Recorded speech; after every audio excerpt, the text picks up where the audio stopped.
Good afternoon, Jake. How are you? I'm doing so well. Thanks so much for having me.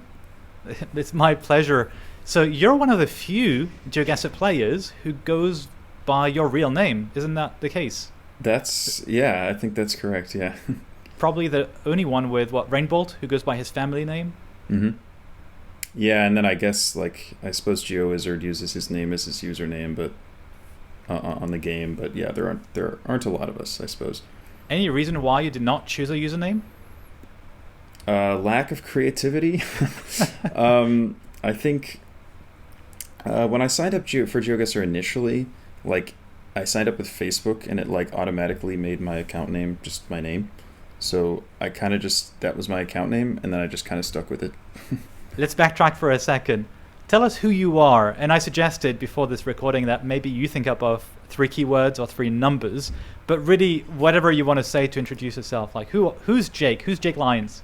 Okay, I would describe myself as passionate. I'm not. I don't have like a super wide range of interests, but I would say that the things that I am interested in, I get sort of very invested in. Um, I would use the word shy because I am a shy person. I'm not super social. I don't make a ton of friends. I just have a few sort of very close friends, and so yeah, I'm not super social. And this isn't really an adjective, I guess, but I just memory, my memory and has always been quite good, and just being able to use it to learn GeoGuessr. I guess my brain sort of just works very well for the game. So yeah, my memory is another sort of defining feature, I suppose. I'm glad you didn't say creative because you just said you were not creative enough for a username. But anyway, I'm like you. I'm just using my first name. But I'm surprised because you said the second word you're using is shy, but you're one of the few who's actually showing your face when you're recording videos on GeoGuessr. So how's that compatible in your mind, being shy or maybe more of an introvert or not the most social person? And by the way, I completely relate to it. I think I'm exactly the same. It honestly has helped me a lot. Initially, I did not show my face, and I was perfectly comfortable with that. And then I thought it would be kind of maybe a little uncomfortable to show the face, but I was like, I may as well do it. It might help the channel grow or whatever. And I'm really glad that I did it because it's helped me in some ways to sort of get out of my shell a little bit and sort of just be comfortable talking and having my face on camera. It's I just find it easier. And so yes, I'm shy, and I was hesitant to go to the face cam for that reason, but I'm glad that I did because it's helped me sort of fight that kind of shyness that I've always had. Is this something that you would recommend to others who may feel the way, who may feel introvert or struggle being maybe in a social setting, to try maybe show their face on YouTube? Do you think that's an advice you'd give to others? Yeah, absolutely. I think if you feel uncomfortable, it might really sort of change the way you look at things, because I just feel a lot more comfortable now on camera than I did before, and I feel more comfortable in general just talking more sort of freely, and I'm better with interviews now since I'm just used to talking in front of a camera. So I would say yes, it's definitely something you should try if you feel comfortable with it. I definitely did not get the impression from your videos that you were shy. In fact, I find that your way of speaking is very composed, very structured. So it gives us the impression of someone who's very calm and actually very comfortable speaking to a camera. It's also nice that you show your raw emotions. You have one video in particular about some personal event about 1 or 2 months ago on your channel, and obviously the link to your channel is in this description. And I think, by the way, you just passed 1,000 subscribers, right? I did. Yeah. Congratulations.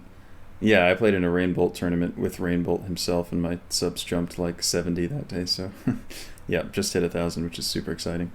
Should we talk about your YouTube channel, since we're at it a little bit in the video aspect of things, and then we get to GeoGuessr? What prompted you to record videos? Do you have any goals around your YouTube channel? What are you trying to achieve? I'm just trying to have fun with it, honestly. I mean, that's kind of why it started, because I started playing GeoGuessr competitively, and people were recording. I was like, why not?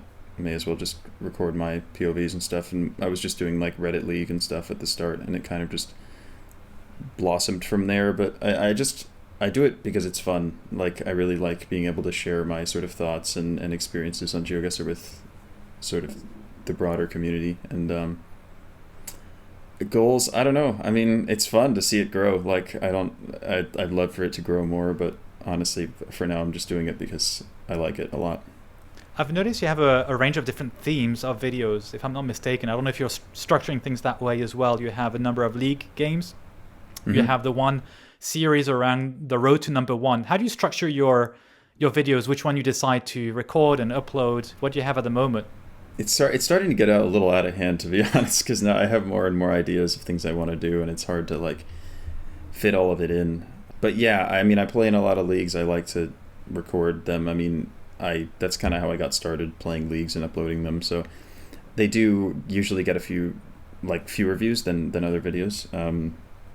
But I just want to I make sure I just try and fit everything in. I have a weekend series video every week. I do Road to Rank 1 every week usually, and then a couple league type videos, and then I try and fit a couple other things in if I can. But yeah, just try and keep it once every 1 to 2 days, and sort of keep the variety. And on the road to number one series, so your goal is to get number one, right? It is, in theory, yeah.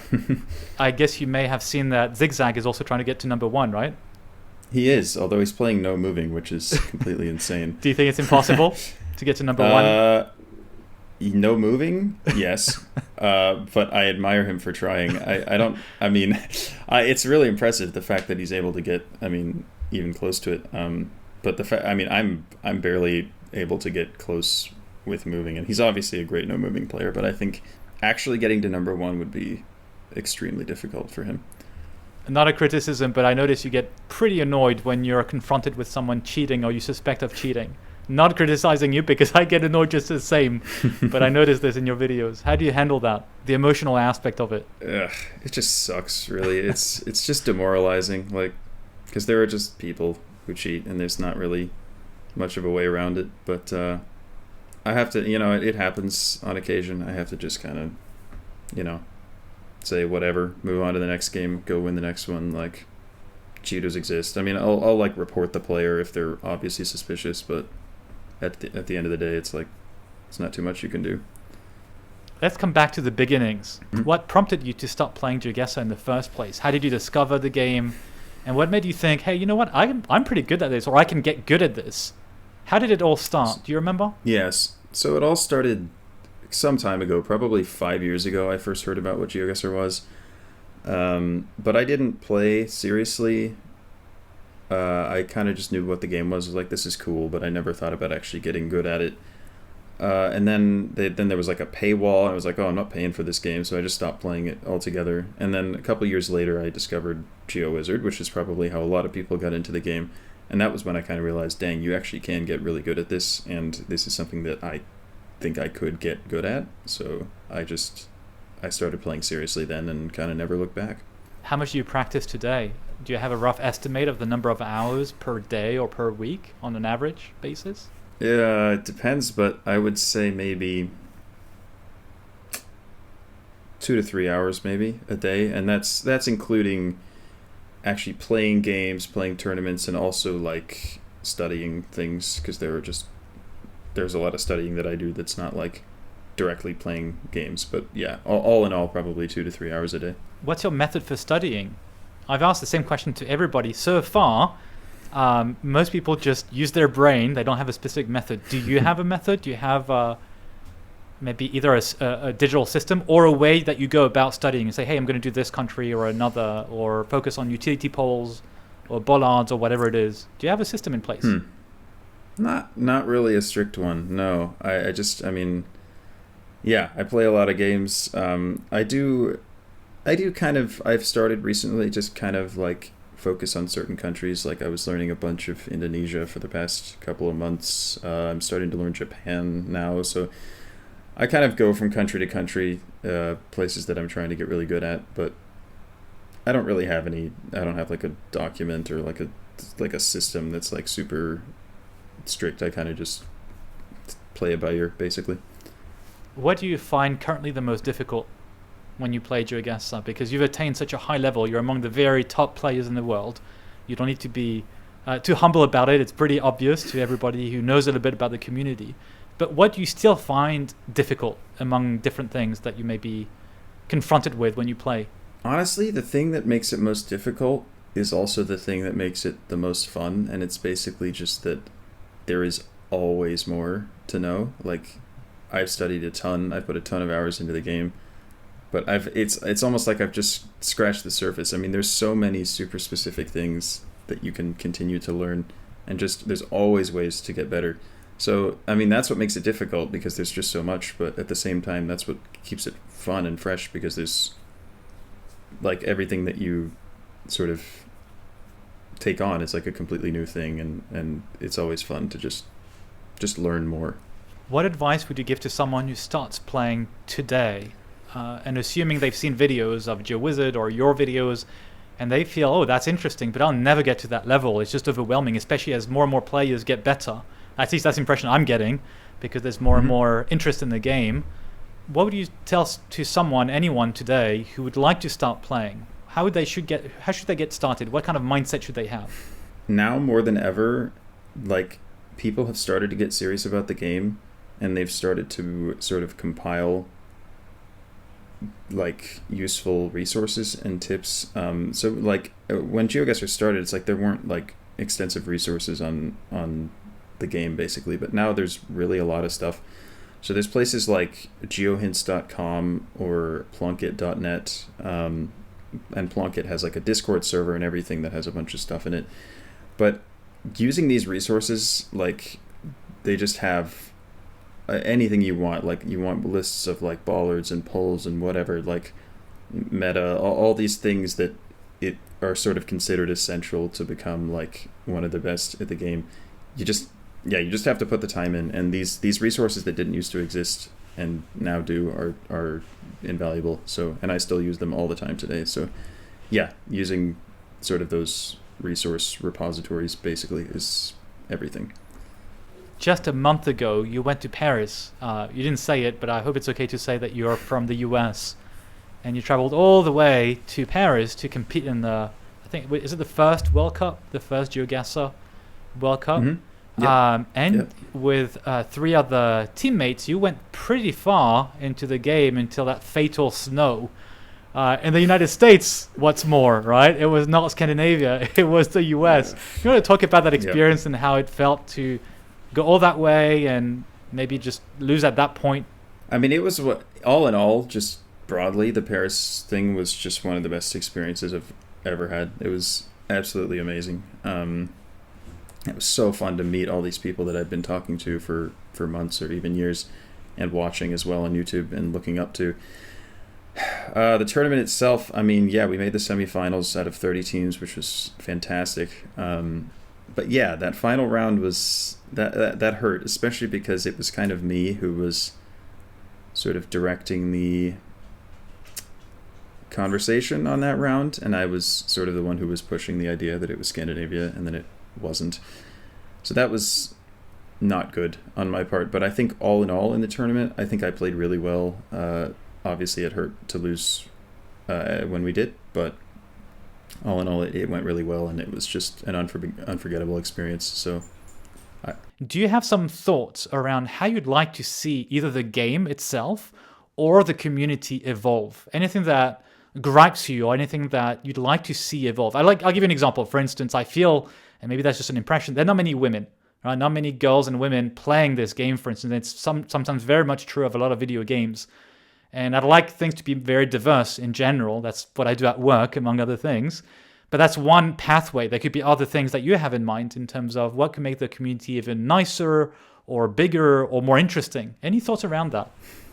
It's a tough one. I mean, broadly, like, given how much of a success I think pretty much everyone felt the Paris LAN was, I think having more in-person tournaments like that is really going to help the community grow a lot.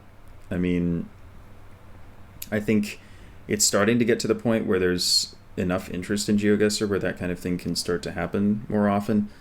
And having sort of regular tournaments of that sort would be amazing, because of course there's always the question of, are people cheating or whatever in online tournaments, and that sort of eliminates that, and it just being able to be there in person was so much more amazing. And also with regards to the women thing, it's a tough one, like, because it's like when I am in just like Discord servers or tournaments or whatever, when I see a woman playing, I'm like, wow, that's great. There's like a woman. But the fact that I even have to have that thought is kind of concerning, because it's just rare to see women in GeoGuessr, and I don't know exactly why it is. I think I don't really know what we can do to sort of make them feel more welcome. I think a lot of it might have to do with the fact that the community is already so male dominated, and women might not feel comfortable sort of joining these communities because they're worried about like being sort of harassed or something, like, because there are a lot of sort of less savory people, I guess, in the community that exists, and maybe they don't feel welcome. So maybe just having having zero tolerance sort of policies on harassment in Discord servers and Twitch chats and stuff might help that sort of thing. But honestly, if we do manage to get more women into the game, it's going to be sort of a long process. But I really, really hope that eventually we can move in that direction. Thank you for your insights on this. I do feel, having spent a bit of time on some of the Discord or Twitch servers or streams, it feels pretty welcoming. But I guess we can always improve. And indeed, there's this aspect of enforcing community rules so everyone feels welcome, irrespective of gender or any other background, by the way. So thanks for your thoughts on that. Let's talk about geography a little bit. Any locations that you have visited in real life as a result of playing, you thought, that's just amazingly beautiful, or so interesting, I have to go there, and I went there? Have you already done that? So no, I do have sort of a related story. This isn't directly from GeoGuessr, but Chicago Geographer, in his well, I suppose it was in the USA server, but he runs it anyway. He does this travel pictures game where he like chooses a random set of coordinates and has each person sort of submit the picture from their like life that was closest to that set of coordinates, and whoever's been the closest wins. But he also encourages you to actually go to the location if you're close enough. So one of the coordinates, the sets of coordinates drawn, was in a town called Collinsville, which is about an hour from where I live. And me and another USA server member who lives kind of nearby, we both actually drove out to this random small town, and we met up and took a picture from basically the exact location. So that was really fun. So it wasn't straight from GeoGuessr, but of course it was adjacent. But there are also places that I've seen in GeoGuessr that I would love to go to. I just haven't gotten the chance. You realize you took a huge risk, didn't you? You just mentioned you went an hour away to get to that town, and you're speaking to an audience of pro GeoGuessr players. With that data, they already know where you live. Well, right? yeah, I think I have hinted like already at sort of the area that I live, but I mean, like, look, you can try and trace me from Collinsville, but I think with the painting behind you or the picture behind you and the fact that you said 1 hour away, you're done. Yeah, I know. You have right? to change countries now. Yeah. Let's talk about what we just said about the countries or locations you'd like to visit the most. I would say, and this is basically directly as a result of GeoGuessr, but Norway, Chile, New Zealand, those are some countries that come to mind. I mean, it's probably fairly obvious that I love mountains, but I find mountains to be so gorgeous, and I love sort of hiking, backpacking, that sort of thing. So just being able to explore some of these super just beautiful mountain countries would be a dream for me, and it's only because of GeoGuessr that I even know how pretty they are. What about Switzerland? Oh, I told you I'm based in Switzerland. What? I was in Switzerland like less than a month ago. So did you go hiking a bit? No, because I was visiting some family friends who lived in Fribourg, and I also went to Lausanne and Geneva and Bern. So I was more just doing some city visiting. I didn't have time to like go into the sort of more beautiful, like deep mountain areas, but at the same time, like the whole country is just stunning. So it was an amazing trip. I did it after Paris, and I was really glad that I did that. Jake, you betrayed yourself again. You're making it too easy for people to guess. Look how you pronounced the name Fribourg. Mm-hmm. You pronounced it perfectly the French way. Do you want to talk about your background, if you want to share at least the languages that you speak? Because I was impressed the first time we spoke about a month or two ago. Sure. Well, I went to a bilingual school from basically, I don't know if is kindergarten like a universally known thing. Anyway, basically for 9 years, from kindergarten to 8th grade, at least in the system that we have, I was at a school that was basically half English, half French.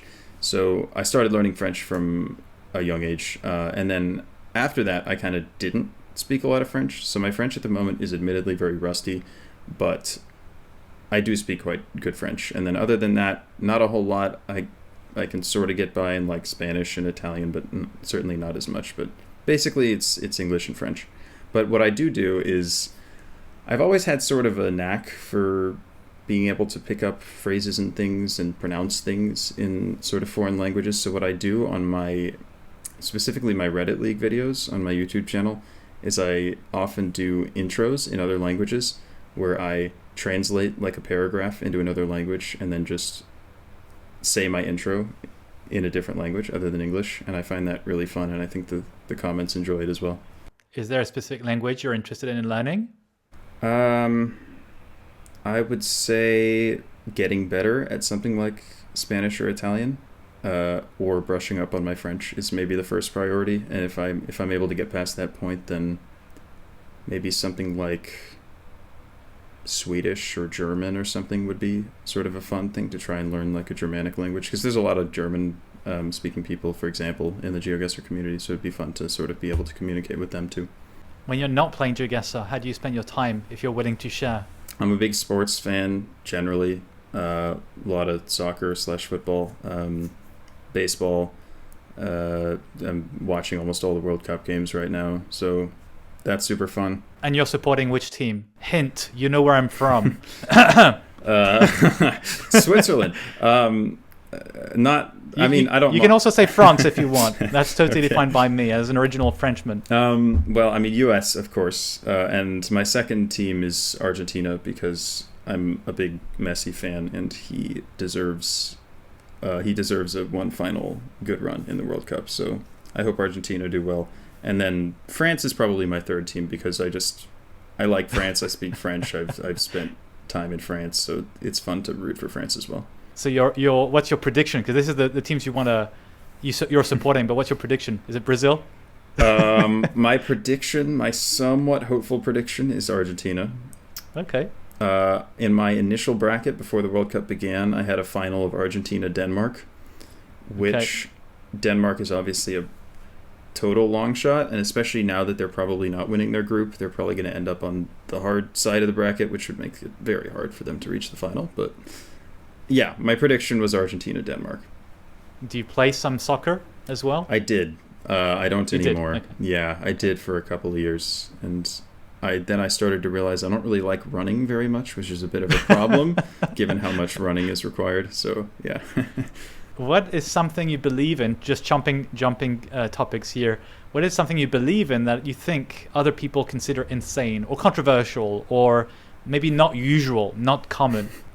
This is kind of a dumb answer, but I think that superhero movies are very overrated, which is something that I get yelled at for every time I say it to anybody else. But like, it seems like all the movies these days are just superhero movies and like remakes of superhero movies, and all of them are just like constant action with no substance. At least that's kind of how I feel about it. I mean, I think there are exceptions, but I don't know. Everyone goes crazy over them, and they're all the biggest movies these days. And for me, it's just I don't really see the interest. Is there something that gets you excited about what's coming up in the future? Whether it's a gadget, a book, a movie, something about GeoGuessr, anything that you look forward to in the coming months or a year? I suppose I already touched on it, but just seeing GeoGuessr grow more as a game, like if it can become sort of more of a mainstream or sort of legitimate esport, and if there can be actual like regular LAN competitions, I think that would be really great for the game and super, super cool for me to see. And hopefully I can, actually go and participate in more of them because of how fun the first one was. So would you like to see something like a world tour, right? You have stage 1 in Norway, stage 2 in New Zealand, stage 3 in Chile, and then the finals in Paris, because it has to be Paris, right? That would be so cool, yeah. All right, well, maybe some sponsors one day will pay attention and there'll be enough players. Let's see. If you could have one gigantic billboard anywhere with anything on it, what would it say? I would say, be yourself. I think it's important to just, I don't know, just in life, just to make sure that what you're doing is just, you feel it's worthwhile. Like, do what you enjoy, not what other people tell you should do. Like, I think it's very important to sort of keep your own sort of needs in mind, and just, yeah, make sure that whatever you're doing, it's what you want to do. Any final few words to wrap up this interview before I bore you and everyone else to death with my questions? Any final few words, whether about GeoGuessr or anything in general? I think that's about it. I think I touched on most of what I wanted to say, but it's been an absolute pleasure talking with you, for sure. Thank you so much, Jake. Thank you very much.